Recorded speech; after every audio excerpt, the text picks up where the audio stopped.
സമാനമായ കേസുകളാണ് വീണ്ടും വീണ്ടും പുറത്തു വരുന്നത്. രാഹുൽ മാക്കൂട്ടത്തിനെതിരായി മൂന്നാമത്തെ വെളിപ്പെടുത്തലാണ് അതിനടിസ്ഥാനപ്പെടുത്തിയുള്ള കേസുകളാണ് വരുന്നത്. വളരെയേറെ ഗൗരവതരമായ രീതിയിലാണ് മൂന്നാമത്തെ കേസ് വരുമ്പോഴേക്കുള്ള ചിത്രീകരണം. അപ്പോൾ അതിൽ ആദ്യത്തെ പോലെ തന്നെ ഗർഭചിത്രം ഉൾപ്പെടെയുള്ള കാര്യങ്ങളെ സംബന്ധിച്ചാണ് വലിയ രീതിയിലുള്ള പീഡനത്തെ പറ്റിയാണ്, പീഡനം ഉൾപ്പെടെയാണ് പറഞ്ഞിട്ടുള്ളത്. ഭ്രൂണം നശിപ്പിക്കാതെ സംരക്ഷിച്ചിട്ടുണ്ട് എന്നുള്ളതാണ് ഏറ്റവും വലിയ വെല്ലുവിളിയായിട്ട് രാഹുൽ മാക്കൂട്ടം കാണുന്നു. DNA പരിശോധനയിൽ വളരെ വ്യക്തമായിട്ടും ശാസ്ത്രം കൃത്യതയോടുകൂടി മനസ്സിലാക്കാൻ സാധിക്കുന്നത് തന്നെയാണ് അത്. ജീർണമായ കാര്യം ഞാൻ ആദ്യം മുതലേ പറഞ്ഞത് അതാണ്. യൂത്ത് കോൺഗ്രസിൻ്റെ സംസ്ഥാന പ്രസിഡൻ്റാവാൻ, MLA ആവാൻ കോൺഗ്രസിൻ്റെ ഏറ്റവും പ്രധാനപ്പെട്ട മെറിറ്റ് ഇതൊക്കെയാണെന്നാണ് ജനം മനസ്സിലാക്കേണ്ടത്.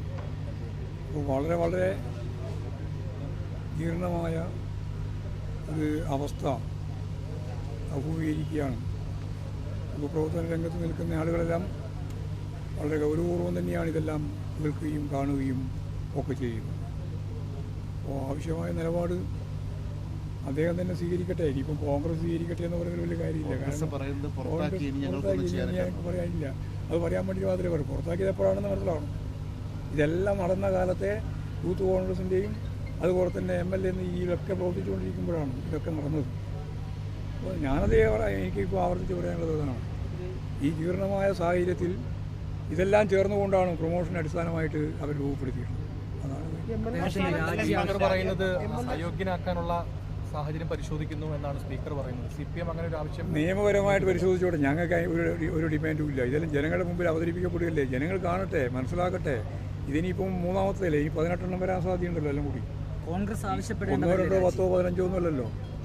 10-18 കേസ് സംബന്ധിച്ച് അന്നേ പറഞ്ഞാണ്. അപ്പോൾ ഇത് 3 ആയിട്ടുള്ളൂ, ബാക്കിയുള്ളത് മുഴുവൻ വരും. അങ്ങനെ വരുമ്പോൾ നമുക്ക് ഓരോന്നോരോന്നായിട്ട് പ്രതികരിക്കേണ്ട കാര്യമൊന്നുമില്ല. ഇതൊക്കെ യഥാർത്ഥത്തിൽ കേരളത്തിലെ കോൺഗ്രസിൻ്റെ ജീർണമായ മുഖത്തിൻ്റെ അന്നത്തെ ഓരോ തരത്തിലുള്ള ഉദാഹരണങ്ങളായിട്ടാണ്, അടയാളപ്പെടുത്തലായിട്ടാണ് കാണേണ്ടത്.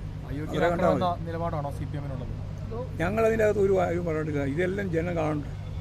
പിന്നെ ഇനി അയോഗ്യനാക്കിയാലും രാജിവെച്ചാലും രാജിവെച്ചില്ലെങ്കിലും എല്ലാം കണക്കാണ്.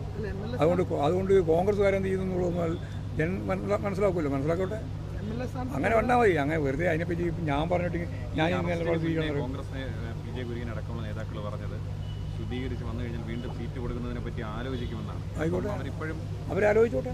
അവർക്ക് ആലോചിക്കാനുള്ള ചാൻസ് ഉണ്ടല്ലോ.